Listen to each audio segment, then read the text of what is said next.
आप सुन रहे हैं radio Udaan, the flight of life, world's number 1 internet radio station of its own kind.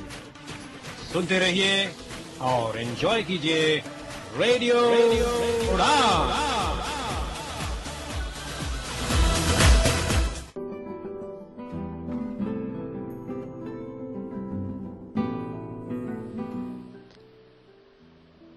Hello and good evening everybody. मैं हूँ RJ Ankita, आप सभी के साथ जिंदगी का सफर लिए ऑन रेडियो उड़ान ऑफ लाइट ऑफ लाइफ। दोस्तों, आज मैं फिर से हाजिर हूँ आप सभी के लिए एक बहुत स्पेशल सी स्टोरी लेकर, जो आप सभी को आई होप जरूर पसंद आएगी। दोस्तों, स्टोरी स्टार्ट करने के पहले मैं आप सभी से एक छोटी सी माफी चाहती हूँ। एक्चुअली आप सब सुन ही रहे होंगे कि मेरे गले में थोड़ा बैठ गया है, मुझे थोड़ी सी गले में प्रॉब्लम हो गई है। बट स्टिल मैं चाहती हूँ कि अगर स्टोरी बताते वक्त अगर मेरे गले में थोड़ा सा भी कुछ प्रॉब्लम हो गया तो आप प्लीज़ मुझे एक छोटी सी गलती के लिए एक्सक्यूज़ कर दीजिएगा। So just excuse me for this. Anyways, तो let's get back to our story. तो आज मैं आप सभी को जो स्टोरी सुनाने जा रही हूँ वो बहुत स्पेशल स्टोरी है, क्योंकि ये स्टोरी एक रियल स्टोरी पर बेस्ड है। जी हाँ, ये एक सच्ची स्टोरी है। दोस्तों, हमारी स्टोरी का नाम है मेरा पहला प्यार, जो हम सभी को अपनी जिंदगी में कभी ना कभी जरूर होता है। तो शुरू करते हैं हमारी कहानी।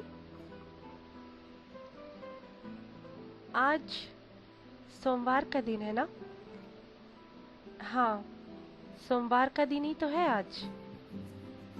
इतने सालों पहले मैं उससे आज ही के दिन तो मिली थी।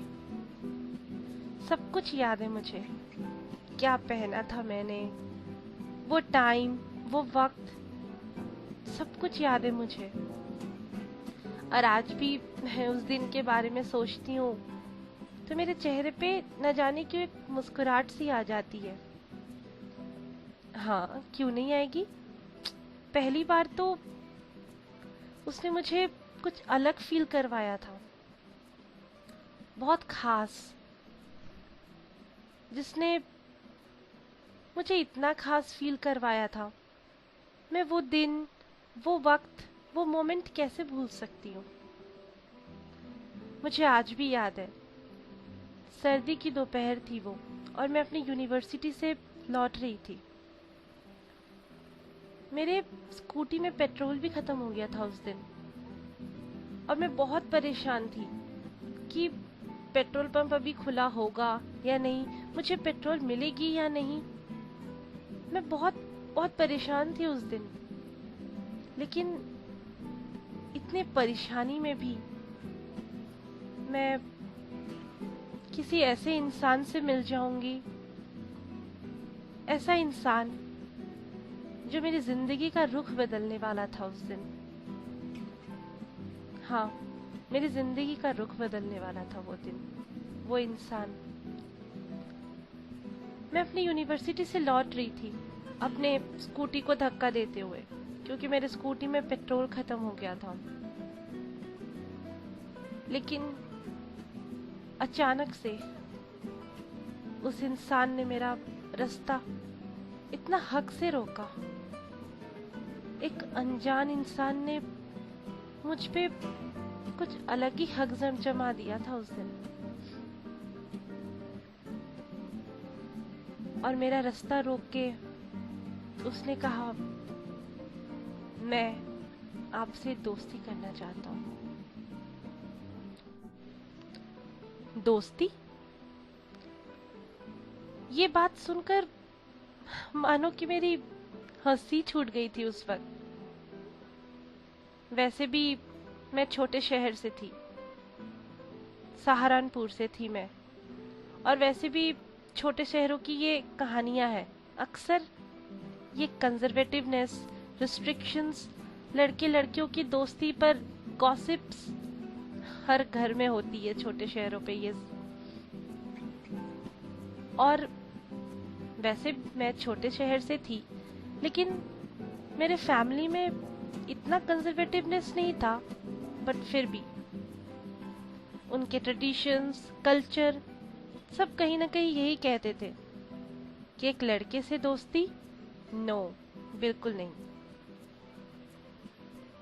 इसमें हमारी पेरेंट्स की या फैमिली की गलती नहीं थी, गलती तो थी उस ट्रेडिशन की, उस कल्चर की, जहाँ एक लड़के लड़कियों को अलग नजरिए से देखा जाता था। और उस वक्त जब उस लड़के ने मेरा रास्ता रोका था, उस वक्त मेरे दिमाग में भी यही चल रहा था कि मुझे और उस लड़के को बात करते हुए देखकर गॉसिप किस घर से शुरू होती है। कौन मेरे फैमिली में जाकर बोल दे कि आपकी बेटी किसी लड़के से बात कर रही थी। गॉसिप किस घर से स्टार्ट होती है, मेरे दिमाग में यही चल रहा था उस वक्त। लेकिन उस लड़के ने उस वक्त मुझसे जो जो कहा, मानो कि एक पल के लिए मैं सब कुछ भूल गई थी, सब कुछ, वो ट्रेडिशंस, वो कल्चर, एवरीथिंग। जब मैं स्कूटी में पेट्रोल भरवाने जा रही थी, उस लड़के ने मेरा अचानक से रास्ता रोका। वो साइकिल पर था और गुड लुकिंग भी था। उसने मुझसे कहा, हाय, मैं दीप, मैं इस कॉलोनी में कुछ ही दिन पहले आया हूँ, अपनी फैमिली के साथ बाहर से मूव हुआ हूँ। मेरा इस कॉलोनी में कोई फ्रेंड नहीं है और मैं चाहता हूँ कि आप मेरी दोस्त बने। मैं आपसे दोस्ती करना चाहता हूँ, दोस्ती।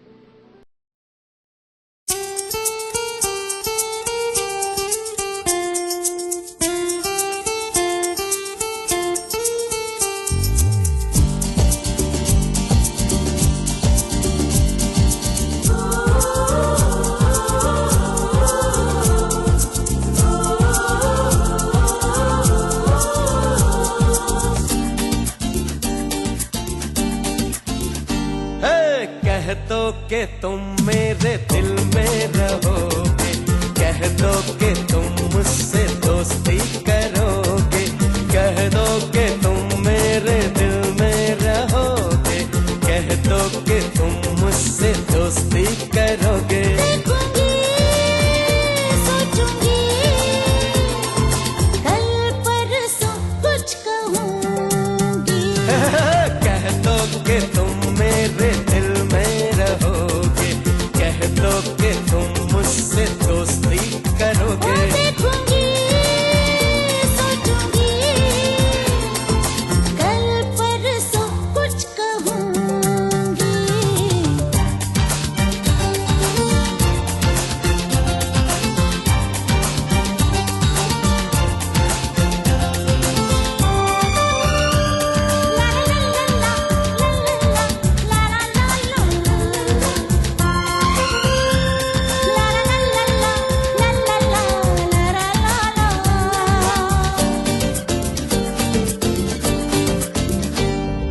हम साथी कितने पुराने, फिर क्यों है इतने अनजाने।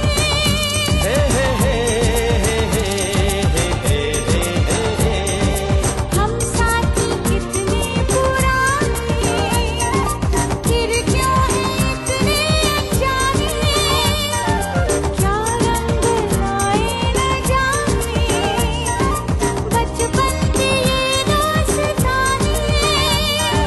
कब कहा क्या खबर, जा रुके ये नजर। और क्या पता कौन है, किसका यहाँ हम सफर। कह दो कि तुम मेरे दिल में रहोगे, कह दो कि तुम मुझसे दोस्ती करोगे। देखूंगी, सोचूंगी,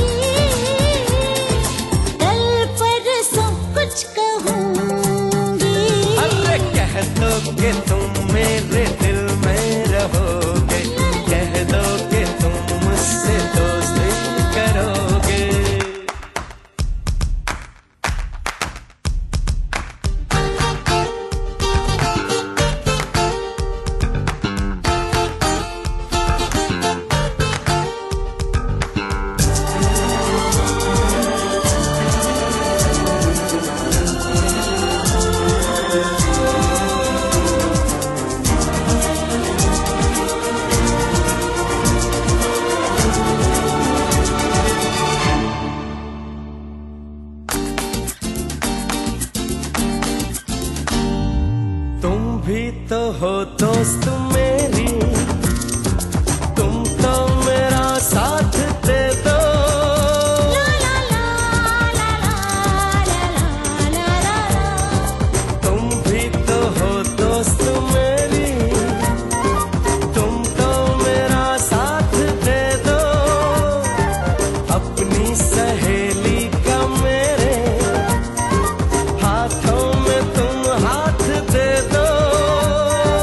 इंतजार इंतजार और क्या है ये प्यार। झूठ ही ये सही कहते हो एक बार। लो मैंने कहा तुमसे दोस्ती करूंगी, तुम भी कहो मुझसे दोस्ती करोगे। देखूंगा सोचूंगा, कल परसों कुछ कहूंगा। ए मैंने कहा तुमसे दोस्ती करूंगी, तुम भी कहो मुझसे दोस्ती करोगे। देखूंगा सोचूंगा, कल परसों कुछ कहूंगा।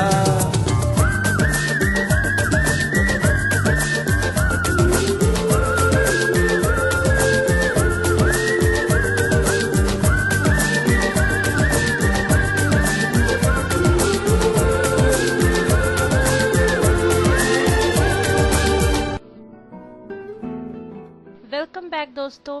आई होप आप सभी को ये गाना ज़रूर पसंद आया होगा। एनीवेज, तो चलते हैं हमारी स्टोरी की तरफ। वैसे यूनिवर्सिटी में आशिक मिजाज लड़कों की कमी नहीं थी। मेरे यूनिवर्सिटी में बहुत सारे आशिक थे वैसे, और मुझसे बात भी करना चाहते थे, लेकिन सब एक पल के लिए मेरे भैया के बारे में सोचकर सब रुक जाते थे, क्योंकि मेरे भैया का ओवर प्रोटेक्टिवनेस और उनका स्ट्रिक्ट बिहेवियर सारे लड़कों को मुझसे दूर रखता था। और मैं भी अपने सिंपल सादी जिंदगी में बहुत खुश थी। I was very happy with my life. In fact मेरी कॉलेज की सहेलियां भी मुझसे कभी भी इस टॉपिक पे बात नहीं करती थी, क्योंकि उन्हें पता है मुझे इस टॉपिक से कोई इंटरेस्टेड नहीं था। ये प्यार व्यार दोस्ती मेरे लिए कोई मायने नहीं रखती थी। लेकिन उस दिन उस लड़के का इस तरह मेरा रास्ता रोकना, इसे मैं बेशर्मी, बेबाकी, बेईमानी क्या कहूँ मुझे नहीं पता।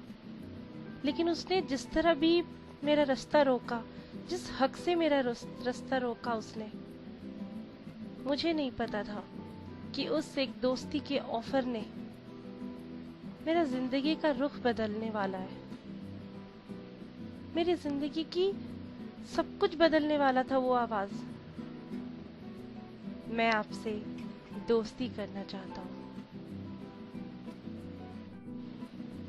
ये आवाज मैं 1-2 दिन के बाद भूल तो गई थी, लेकिन उसका बार बार मेरे सामने आकर मेरी दोस्ती के ऑफर को बार बार मुझसे पूछना, तो फिर और मैं वहां से मुस्कुरा के चली जाती थी।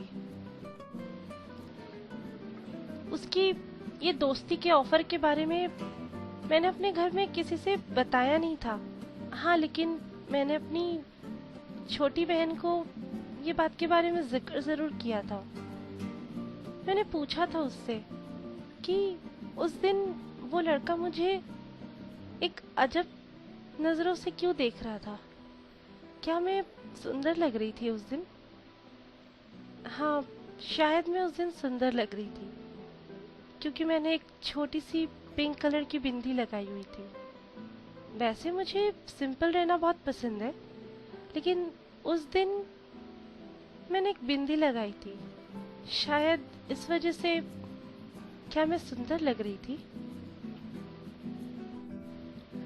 2-3 दिन बाद मुझे ये पता चला कि वो लड़का दीप मेरे यूनिवर्सिटी में ही मास्टर्स के एक दूसरे स्ट्रीम में पढ़ता है। और अब मास्टर्स के दूसरे स्ट्रीम में पढ़ने का मतलब हमारा अक्सर मिलना जुलना होगा, क्योंकि मैं भी मास्टर्स के हिस्ट्री डिपार्टमेंट में थी और वो मैथ्स डिपार्टमेंट में। जब मुझे इस चीज़ का पता चला, फिर भी मैं इस चीज़ को अवॉइड करना चाहती थी, क्योंकि मैं उसे दोस्ती नहीं करना चाहती थी। चाह कर ना चाह कर भी मुझे अपने घर के ट्रेडिशंस, कल्चर फॉलो करने थे। मुझे नहीं जाना था अपने मम्मी पापा के अगेंस्ट। एक दिन तो हद ही हो गई। मैं मार्केट गई थी सब्जी लेने के लिए, और वो अचानक से मेरे पीछे आकर उसने मुझसे पूछा, तो फिर क्या सोचा आपने? और मैं घूमकर बोली, कुछ नहीं सोचा अभी तक। उसने फिर से मुझसे पूछा, तो फिर? और मैंने फिर से सेम जवाब दिया, तो फिर? और मैंने उसे साफ साफ उस दिन ये कहा कि नहीं कर सकती मैं आपसे दोस्ती। आप अपने क्लास में किसी भी लड़की से दोस्ती कर सकते हो। आई एम सॉरी, मैं आपसे दोस्ती नहीं कर सकती। मना तो कर दिया था मैंने उसे, लेकिन मेरा मन नहीं था उसे मना करने के लिए। वैसे मेरे फैमिली में मेरे पापा से मेरी बहुत पटती थी। फ्रेंड थे वो मेरे एक तरफ से। मैं उनसे अपनी लाइफ के बारे में कोई चीज भी शेयर कर सकती थी, एनीथिंग। मुझे किसी चीज के बारे में अगर कंफ्यूजन होती तो मैं अपने पापा से बात करती थी, लेकिन ना जाने क्यों इस चीज के बारे में मेरी हिम्मत ही नहीं हुई पापा को बताने के लिए। और उस वक्त आज की तरह ही थोड़ी था। फेसबुक पे फ्रेंड रिक्वेस्ट आने वाला केस अलग होता है, और मेरे पास तो उस वक्त face to face friend request आई थी, और मैंने ना चाहते हुए भी उस पर नॉट नाउ का बटन दबा दिया था। एक दिन मैं और मेरे पापा अपने घर के बालकनी में बैठे हुए थे। मेरे पापा बहुत अच्छा चाय बनाते थे, और मैं और पापा अक्सर शाम को बैठकर चाय पिया करते थे। एक दिन पापा ने मुझसे बोला, बेटा पता है सुबह शर्मा जी आए थे, और वो चाहते हैं कि ये घर हम कुछ ही दिन के बाद खाली कर दें। एक्चुअली ये घर उन्हें अपने रेनोवेशन के लिए चाहिए। ये सुनते ही तो मुझे अचानक से बुरा लग गया, क्योंकि मुझे ये घर बहुत प्यारा था। क्यों नहीं हो, मेरा बचपन गुजरा था यहाँ पर। सब कुछ बचपन की वो प्यारी प्यारी यादें, हर चीज बसी थी यहाँ पर, और अचानक से ये घर छोड़ देना, और इन प्यारी प्यारी यादों के साथ अब किसी और की याद भी जुड़ गई थी मेरे साथ। मैंने नॉट नाउ का बटन तो दबा दिया था, लेकिन मेरे मन में तो यस का बटन चल रहा था ना। मुझे दोस्ती करनी थी दीप से, क्योंकि वो दीप, मैं दीपाली। ये इत्तेफाक था या लक, मुझे नहीं पता, लेकिन पापा ने जैसे मुझसे घर शिफ्ट करने की बात की, मानो कि मेरे सपने ठहर गए थे उस वक्त। अब मुझे उस लड़के का दोस्ती का ऑफर अच्छा लगने लगा था। मुझे उससे देखना, फॉलो करना अच्छा लगने लगा था। मुझे शायद मैं दीप को धीरे धीरे पसंद करने लगी थी। मैं उसके सामने भले स्ट्रिक्ट रहती थी, लेकिन ये दिल कब किसकी सुनने वाला है, और आज तक दिल ने कब किसकी सुनी है। मुझे नहीं जाना था इस कॉलोनी से। फिर पापा ने मुझसे कहा, और बेटा 4-5 दिन बाद मैंने एक घर देखा है। वो घर मैं बुक कर दूंगा और 1 वीक के अंदर हम उस घर में शिफ्ट भी हो जाएंगे। 1 वीक? पापा इतनी जल्दी? पापा ने कहा हाँ बेटा, हमें जाना तो होगा ना, क्योंकि शर्मा जी को ये घर जल्द से जल्द खाली चाहिए। और ये कहते हुए मेरे पापा अंदर चले गए और मैं शांत उस चाय के कप को पकड़े हुए पता नहीं किन किन ख्यालों में चली गई थी। इनफैक्ट मुझे वहां पे अपना पर्सनल कमरा भी मिलने वाला था और पापा ने जैसे बताया था यहाँ से काफी अच्छा था वो घर, बड़ा भी था। लेकिन मुझे ये कॉलोनी छोड़कर नहीं जाना था। शायद मैं अगर सच कहूं तो मुझे दीप से दूर नहीं जाना था। मुझे शायद उससे एक अलग ही लाइकिंग हो गई थी। नहीं जाना था मुझे इस कॉलोनी से छोड़कर। और वो फाइनली वो दिन आ गया जब मुझे उस कॉलोनी से दूसरे कॉलोनी में जाना था, जो कि मैं कभी नहीं चाहती थी। मैं हूँ किरण बेदी, हमेशा सुनो रेडियो उड़ान।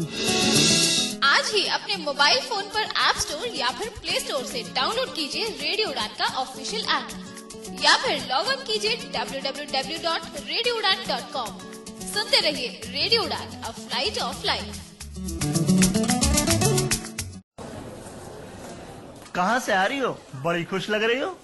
बैंक का एग्जाम देकर आई हूँ। बहुत अच्छा हुआ यार आज तो। क्या बैंक का एग्जाम? अरे यार, ये बैंक के एग्जाम कब होते हैं, कब होके चले जाते हैं, मुझे कुछ पता नहीं लगता।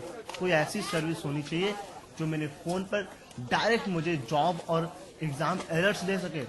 अरे तुम्हें नहीं पता है ना, national federation of the blind Karnataka, यहाँ पर आप फोन में जॉब अलर्ट्स की सुविधा ले सकते हैं। वाओ, ये तो बड़ी ग्रेट न्यूज है। Not even this, they provide all essential assistive devices, influence the state government in formulation and effective implementation of acts and policies, make schemes governing the upliftment of persons with disability. They have a huge talking cum braille library. मगर यार, इन सारी service को मैं पाऊंगा कैसे? मैं connect कैसे होऊंगा इनसे? अगर आप NFB कर्नाटका से किसी तरह की इंफॉर्मेशन चाहते हैं, उनकी ब्रेल लाइब्रेरी का मेंबर बनना चाहते हैं, तो आज ही कांटेक्ट करें mister Gautam Agarwal, general secretary of NFB Karnataka. इनका ईमेल आईडी है nfbkarnataka@gmail.com। आप इन्हें कांटेक्ट कर सकते हैं 09980444655। For more info, log on to www.nfbkarnataka.org. NFB Karnataka, bringing a difference to the life of visually challenged.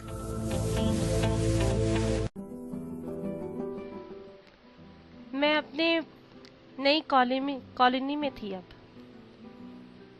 1 महीने हो चुके थे मुझे इस नए कॉलोनी में आए हुए, और धीरे धीरे पुराने कॉलोनी की यादें मेरे दिमाग से गई नहीं थी।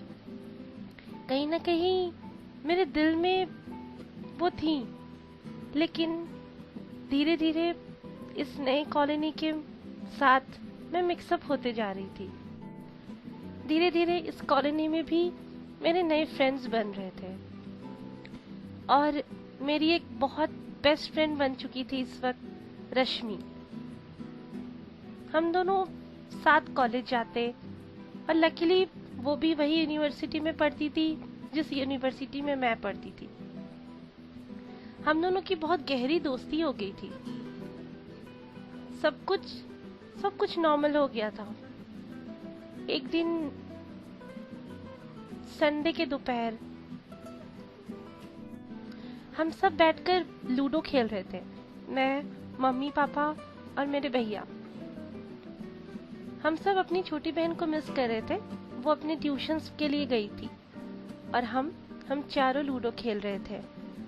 हम छुट्टियों के दिन ऐसे ही एक साथ टाइम स्पेंड किया करते थे। ताकि एक दूसरे से इंटरेक्शन अच्छी हो पाए। और उसी वक्त मेरे मम्मी पापा अपना गला साफ करते हुए उन्होंने कहा, बेटा तुम्हारा मास्टर्स के बाद और क्या प्लान है बेटा? मैंने कहा, पापा मैं इसके बाद पीएचडी करना चाहती हूँ।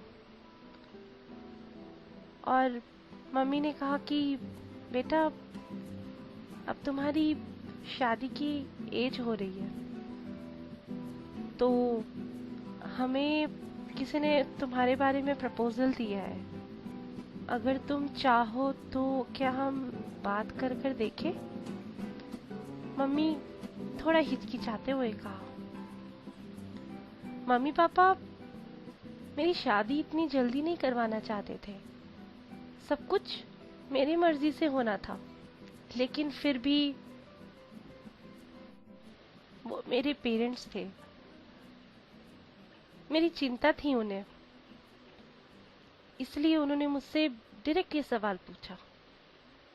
लेकिन मैंने उस वक्त ये कह के बात टाल दिया कि मम्मी पापा अभी मैं शादी के बारे में सोचना नहीं चाहती, मैं पीएचडी करना चाहती हूँ, उसके बाद ही मैं शादी के बारे में सोचना चाहती हूँ, आप लोग मुझे फोर्स ना करें।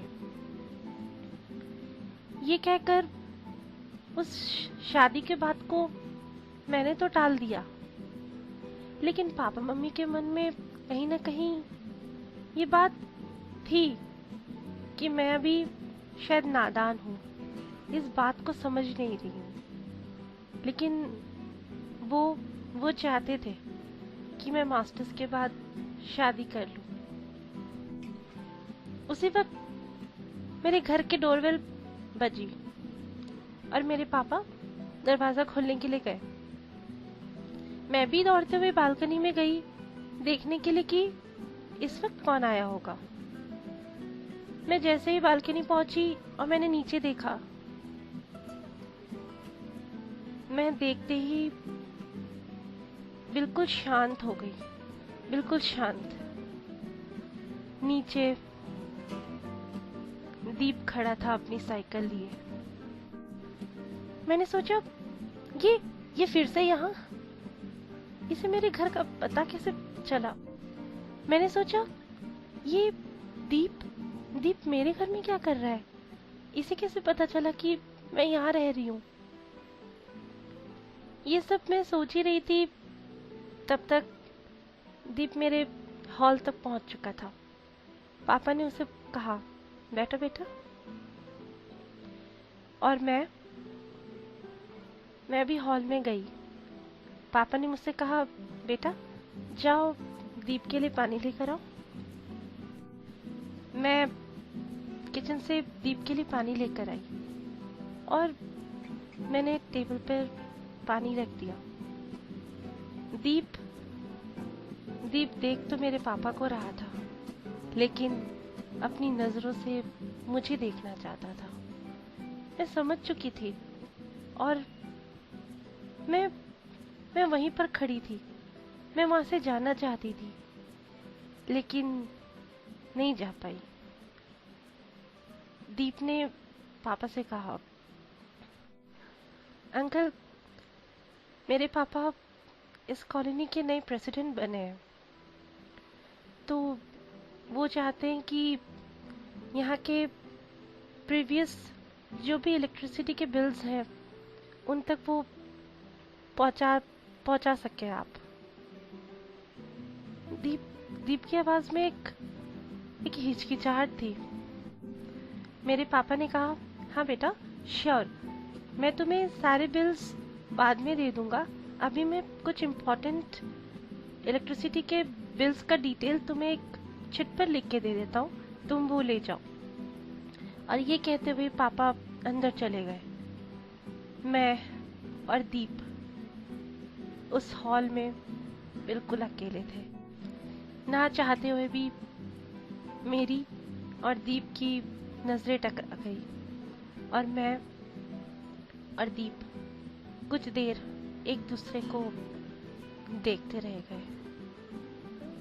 हमारी आंखें कुछ और ही बात करना चाहती थी एक दूसरे से, लेकिन हम दोनों शांत थे, बिल्कुल चुप। तब तक मेरे पापा आ गए और हम दोनों का आई कांटेक्ट भी टूट गया। मेरे पापा ने दीप को बिल्स थमाए और दीप उठकर घर के बाहर निकल गया और उसने कहा, thank you uncle, thank you for the details. और मेरे पापा वहां से चले गए। मैं दरवाजा बंद करने ही वाली थी कि दीप ने मुझसे फिर से पूछा, तो फिर? और मैंने अपनी नजरें नीचे कर कर उसे कुछ जवाब नहीं दिया। मैं चाहती थी दीप मुझसे और दोस्ती का ऑफर करे, और वो कर भी रहा था, लेकिन मैं अपनी थिंकिंग के वजह से कुछ नहीं कह पा रही थी। और मैंने अपनी नजरें ऊपर किए और मैंने कहा,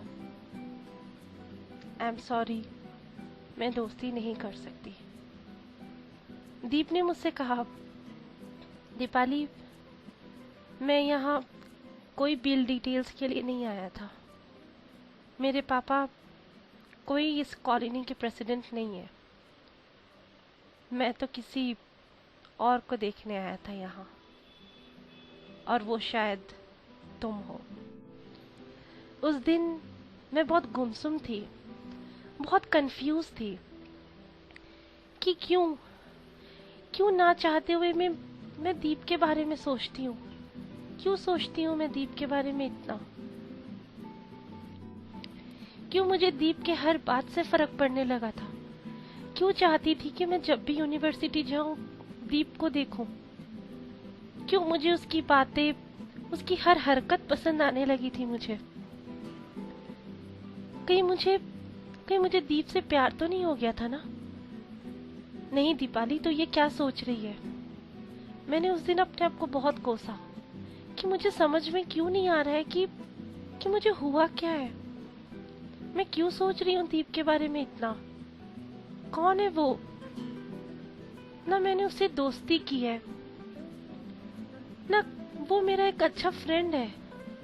कोई तो रिश्ता नहीं था हमारे बीच, लेकिन मुझे उसके साथ एक अलग ही रिश्ता महसूस हो रहा था।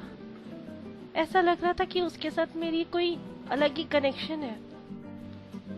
मैंने ये तक सोचा कि क्यों जब मेरी फ्रेंड रश्मि दीप से बात करती है तो मुझे जेलसी फील होती है।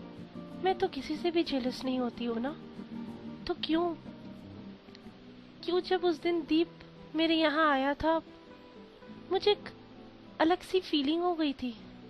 ऐसा क्यों फीलिंग हुआ था कि मैं आज सब कुछ कह दूं दीप से? कहीं मुझे दीप से प्यार तो नहीं हो गया था ना? हाँ, शायद मुझे दीप से प्यार हो गया था। मैं दीपाली, शायद मैं सच में दीप से प्यार करने लगी थी। वो दोस्ती चाहता था मुझसे, लेकिन मुझे तो उससे प्यार हो गया था। पहला प्यार। जब कोई आपकी जिंदगी में इतना स्पेशल बन जाता है, उसकी हर हरकत से आपको फर्क पड़ता है, कहीं ना कहीं सच में आपको उससे प्यार हो जा चुका रहता है। और हाँ, मुझे दीप से प्यार हो गया था। पहला प्यार। दीप मेरा पहला प्यार था। I started loving Deep.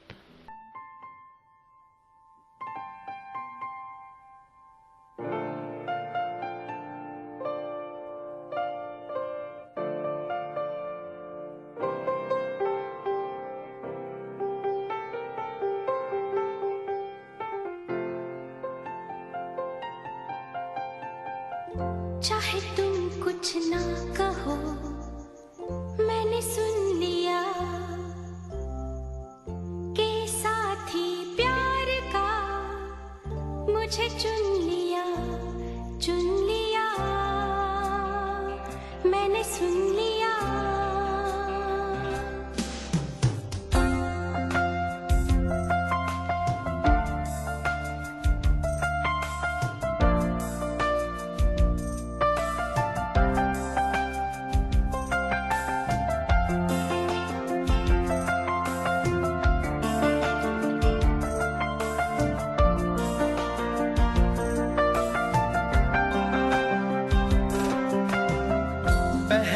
नशा पहला खुमार,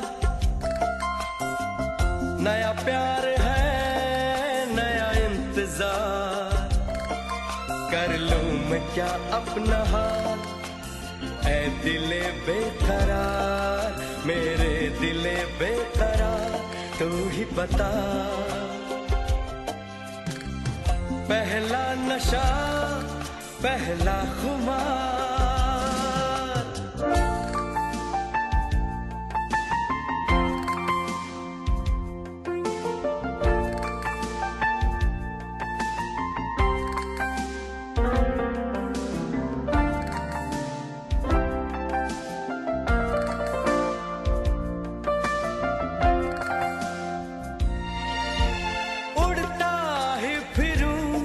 इन हवाओं में कहीं, या मैं झूल जाऊं इन घटाओं में कहीं,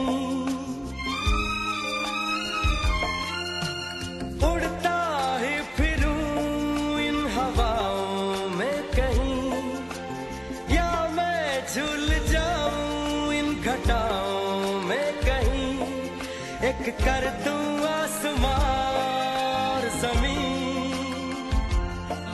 कहो यारो क्या करूं क्या नहीं। पहला नशा पहला खुमार, नया प्यार है नया इंतजार, कर लूं मैं क्या अपना हाल, ऐ दिले बेकरार, मेरे दिले बेकरार, तू ही बता। पहला नशा पहला खुमार,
एक दिन मैं अपने यूनिवर्सिटी से लौटी ही थी कि पापा ने मुझे अपने कमरे में बुलाया और मुझसे कहा, बेटा मुझे तुमसे कुछ इम्पोर्टेंट बात करनी है।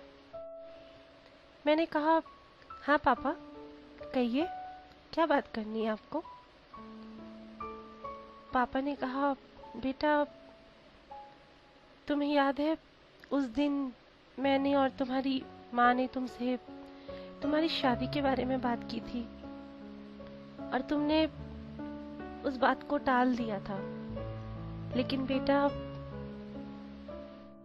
मुझे तुमसे इसी बारे में एक इम्पोर्टेंट बात करनी है। मैं बिल्कुल चुप खड़ी थी। मेरी नजरें नीचे हो गई थी। मैं बार बार मम्मी पापा को नहीं टाल सकती थी। मेरे पापा ने कहा, बेटा, मिश्रा जी का फोन आया था आज और उनका बेटा शादी के लिए राजी हो गया है और मैं चाहता हूँ कि तुम मिश्रा जी के बेटे से एक बार मिलो। बेटा, मैं तुम पे कोई जबरदस्ती नहीं करना चाहता हूँ, लेकिन बेटा, मैं चाहता हूँ कि तुम अपनी जिंदगी में सेटल्ड हो जाओ। मास्टर्स करने के बाद तुम शादी कर लेना और बाकी की पढ़ाई शादी के बाद। मैं पापा की बड़ी बेटी थी, इसलिए पापा मुझसे उम्मीद भी रखते थे। पापा ने मुझसे कहा, बेटा, तुम्हारी छोटी बहन की भी जिम्मेदारी मुझ पे है और तुम्हारी शादी करने के बाद मैं उसके बारे में सोचूंगा। इसलिए बेटा, बात को डीपली सोचो और इस बारे में डिसीजन लो कि तुम क्या करना चाहती हो। मेरे होठों पे इस चीज को लेकर हमेशा से ना थी और दीप से प्यार होने के बाद तो मैं किसी और के बारे में सोचना भी नहीं चाहती थी। लेकिन मेरे और दीप के बीच में ऐसा कुछ भी नहीं था। प्यार तो उसे मैं करती थी, वो तो सिर्फ मुझसे दोस्ती चाहता था और मेरा और दीप का रिश्ता बगैर नाम का रिश्ता था। मैं उस वजह से अपने मम्मी पापा के अरमानों को, उम्मीदों को ठेस नहीं पहुंचाना चाहती थी। इसलिए मैंने अपने पापा की बात पे अग्री कर लिया। ठीक है पापा, आप चाहते हैं तो मैं उस लड़की से मिल लूंगी। और पापा तो मानो खुशी से फूले नहीं समा रहे थे और माँ के चेहरे पे अलग ही मुस्कुराहट थी। तब तक मेरे भैया भी आ गए और उन्होंने कहा, पापा, आपने जो कहा था वो मिश्रा जी के बेटे के बारे में, वो 15 दिन के लिए आउट ऑफ स्टेशन गया है, तो अगर दीपाली उससे मिलना चाहती है तो हम 15 डेज के बाद उससे मीटिंग फिक्स करवा सकते हैं। धीरे धीरे मैं उस रास्ते की तरफ बढ़ रही थी जिस तरफ मैं जाना ही नहीं चाहती थी। मेरी सपने, मेरी ख्वाहिशें मानो कि धीरे धीरे किसी की उम्मीदों की वजह से झुकते जा रहे थे और मेरे पापा मम्मी की उम्मीदों की वजह से मैं अपने सपनों को झुका सकती थी, क्योंकि उन्होंने मेरे लिए जो जो किया था शायद कोई और नहीं कर सकता था। इसलिए मैंने इस बात को इस बार ना टालते हुए इस बात के लिए मैं एग्री हो गई। मेरा दिल एग्री नहीं था, लेकिन मेरा दिमाग ये चाहता था कि मैं मम्मी पापा को खुश रखूं। देखते देखते न जाने 15 दिन कब गुजर गए, पता ही नहीं चला। आज मेरा एग्जाम्स खत्म हुए थे, मास्टर्स सेकेंड ईयर के एग्जाम। लेकिन मेरी जिंदगी एक अनचाहा सफर लेकर आ गई थी मेरे सामने। मैं नहीं चाहती थी उस लड़के से मिलना, लेकिन मुझे जाना था उस लड़की से मिलना। एग्जाम्स देने के बाद मैं बहुत देर अपने कॉलेज के एक पेड़ के नीचे बैठी रही। वहां फिर से दीप आ गया। दीप ने मुझसे कहा, दीपाली, तुम यहाँ क्यों बैठी हो? एग्जाम्स खत्म हो गए, go and enjoy at your home. फिर से दीप मेरे सामने था और आज मुझे उस लड़के से मिलने जाना था जो मैं नहीं चाहती थी। मेरी जिंदगी मेरे साथ एक अजीब खेल खेल रही थी उस वक्त। दीप और वो लड़का, और मैं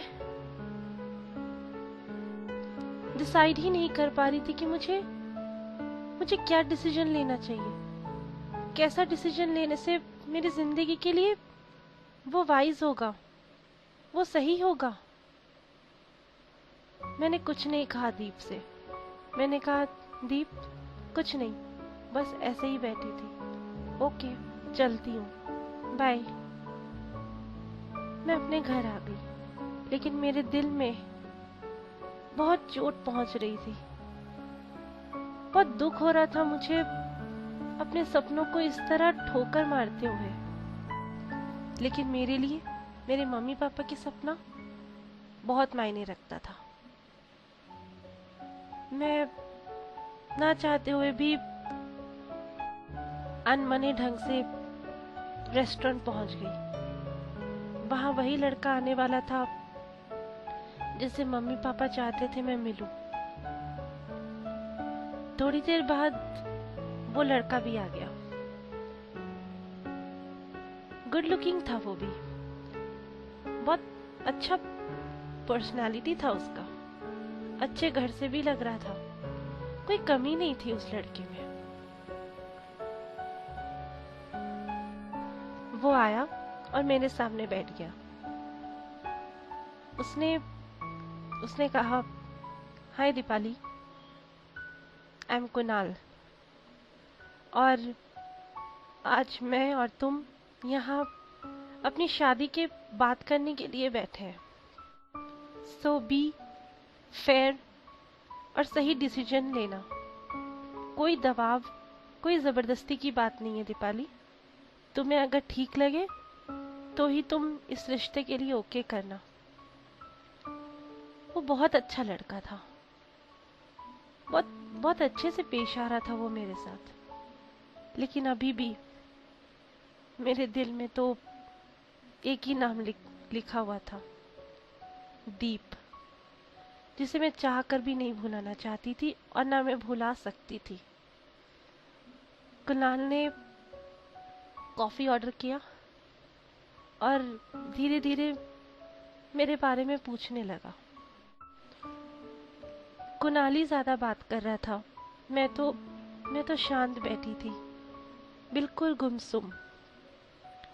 बात करते करते कुणाल ने मुझसे एक बात कहा, दीपाली, मैं तुमसे एक बहुत इम्पोर्टेंट बात करना चाहता हूँ। एक्चुअली मैं ये शादी करना नहीं चाहता, क्योंकि मैं किसी और से प्यार करता हूँ। मम्मी पापा चाहते थे, इसलिए मैं तुमसे यहाँ मिलने आया, लेकिन मैं किसी और से प्यार करता हूँ दीपाली। इससे प्लीज तुम अपने घर जाकर इस रिश्ते के लिए मना कर देना, प्लीज दीपाली, प्लीज। और ये बात सुनते ही मानो मेरे चेहरे में एक अजब सी चमक आ गई थी। मेरे चेहरे पे मुस्कुराहट आ गई थी, क्योंकि मैं भी तो नहीं चाहती थी इस शादी को करना। वो तो मैं अपने मम्मी पापा की वजह से यहाँ कुणाल से मिलने आई थी। लेकिन जब कुणाली ने ऐसा कहा कि मुझे उसे रिजेक्ट कर देना चाहिए, मैं बहुत खुश हो गई, बहुत ज्यादा खुश हो गई। मैंने कहा, ओके कुणाल, डोंट वरी, मैं इस रिश्ते के लिए मना कर दूंगी। और कुणाल थैंक्स बोलकर वहां से चला गया। मैं जा ही रही थी, उस वक्त मुझे दीप दिख गया वहां पर, रश्मि के साथ कॉफी पीते हुए। मैं मानो कि बिल्कुल नाराज हो गई। मुझे अजब सी जलन फील हुई। मेरे और दीप के बीच तो कुछ भी नहीं था, लेकिन फिर भी रश्मि को उसके साथ देखकर मुझे अजीब सा जलन महसूस हुआ। मुझे बहुत बुरा लगा रश्मि को दीप के साथ देखकर, लेकिन मैं कुछ कह नहीं सकती थी। मैं वहां से चुपचाप निकल गई। मैं बहुत भारी मन से घर पहुंची और मुझे बहुत झुलझुलाहट हो रही थी अपने जिंदगी से। मुझे समझ में नहीं आ रहा था, एक तरफ कुणाल ने इस रिश्ते से मना कर दिया और दूसरी तरफ मेरा प्यार किसी और के साथ बैठकर कॉफी पी रहा था। मानती हूँ दीप को ये नहीं पता कि मैं उससे प्यार करती हूँ, लेकिन मुझे तो तकलीफ हो रही थी ना रश्मि और दीप को एक साथ देखकर। मैं घर पहुंची, मैंने अपना बैग एक साइड रखा, जूते एक साइड रखे और रोना शुरू कर दिया। मैं बहुत रोई उस रात, बहुत रोई। उस रात मेरे आंसू रुकने के नाम नहीं ले रहे थे। फिर मैं रोते रोते कब मेरी आंख लग गई और मेरी नींद सुबह खुली। मैं उठी, फ्रेश अप हुई और पापा से कहा, पापा मैं कमजोर हो रही हूँ, प्लीज मैं आप सबके आगे हाथ जोड़ती हूँ, मुझे शादी के लिए फोर्स मत कीजिए। जब मैं शादी के लिए कंफर्टेबल होंगी तब मैं आप सबको बता दूंगी, लेकिन अभी आप सब प्लीज मुझे शादी के लिए फोर्स मत कीजिए। पापा मैं पीएचडी करना चाहती हूँ और आज मैं अपने पीएचडी का फॉर्म्स फिलअप करने जा रही हूँ पोस्ट ऑफिस। उस दिन मैं बहुत कॉन्फिडेंट थी, बहुत कॉन्फिडेंस के साथ मैं पोस्ट ऑफिस गई और अपने पीएचडी के फॉर्म्स फिलअप किए।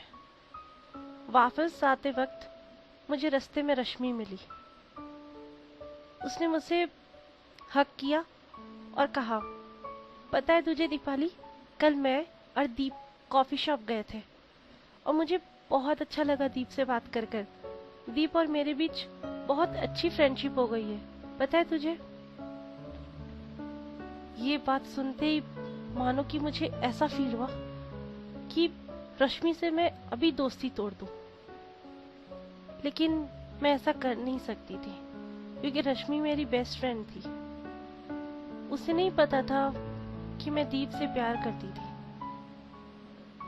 मैं रश्मि से कुछ नहीं कहना चाहती थी, लेकिन रश्मि बार बार मुझे अपनी और दीप की कहानी बताकर मुझे इम्पेशेंट कर रही थी। और ना चाहते हुए भी मैंने रश्मि से कहा, हो गया फाइन, तुझे दीप के साथ जो करना है कर, जहां घूमना है जा, मुझे आज के बाद से तुझे और दीप के लव स्टोरी में कोई इंटरेस्ट नहीं है।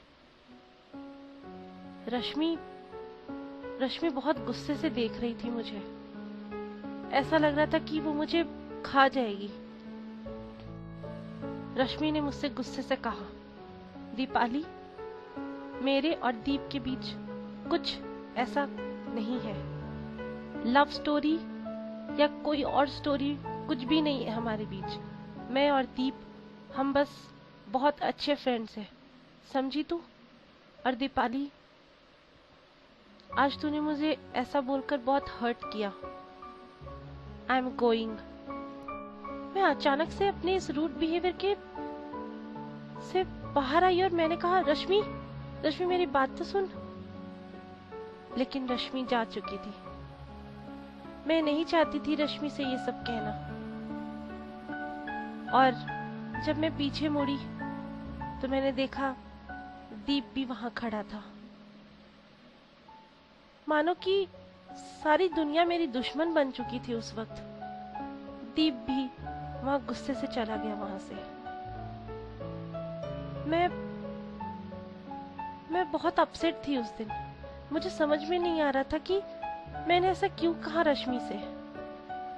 किसी को भी तो नहीं पता था कि मैं दीप से प्यार करती हूँ। मैंने फटाफट रश्मि को फोन लगाया और उसे एक जगह मिलने बुलाया। मैंने उससे सॉरी कहा और रश्मि ने मुझे अपनी बेस्ट फ्रेंड समझकर माफ भी कर दिया। अब बारी थी दीप से माफी मांगने की। नेक्स्ट दिन जब मैं यूनिवर्सिटी गई, दीप क्लास में बैठा हुआ था। मैं उसके पास गई और मैंने कहा, Deep, I am really very sorry. मैंने कल जो कुछ भी कहा, आई डोंट मीन इट। मैं बहुत नाराज थी उस दिन, इसलिए मैंने ये सब कह दिया। मैं नहीं कहना चाहती थी ये सब। मैं ये सब कहते कहते अचानक से रुक गई और दीप मुझे बस देखते ही रह गया। दीप खड़ा हुआ और उसने कहा, दीपाली, तुम गुस्से में बहुत अच्छी लगती हो। You look very beautiful when you are angry. I am sorry Deepali, गलती मेरी थी। मैंने ही देर कर दिया तुम्हें ये सब कहने से। दीपाली, मैं तुम्हारी दोस्ती चाहता था, लेकिन धीरे धीरे मुझे तुम्हारा प्यार का चाहत कब हो गया मुझे खुद पता ही नहीं चला। दीपाली, तुम मुझसे प्यार करती हो ना, ये मैं जानता हूँ। और आज मैं तुमसे कहता हूँ that I love you. I love you Deepali, I love you. और मैं चाहता हूँ कि मैं बाकी की जिंदगी सिर्फ तुम्हारे साथ गुजारूं। मैंने ये सुनते ही दीप को कहा, दीप, ये तुम क्या कह रहे हो? प्यार? दीप ने मेरे होठों पर अपना उंगली रख के कहा, अब एक शब्द नहीं दीपाली। आई एम सॉरी। मुझे ये बात तुम्हें बहुत पहले कह देनी चाहिए थी, लेकिन मैं तुम्हारा हाथ थामना चाहता हूँ। मे आई मैरी यू? आज मैं ना नहीं कहना चाहती थी और मैंने दीप के हाथों में अपना हाथ सौंप दिया और कहा, I love you too Deep, I love you too. बस इतनी सी थी ये प्यारी कहानी, मेरा पहला प्यार। आई होप आप सबको ये कहानी जरूर पसंद आई होगी।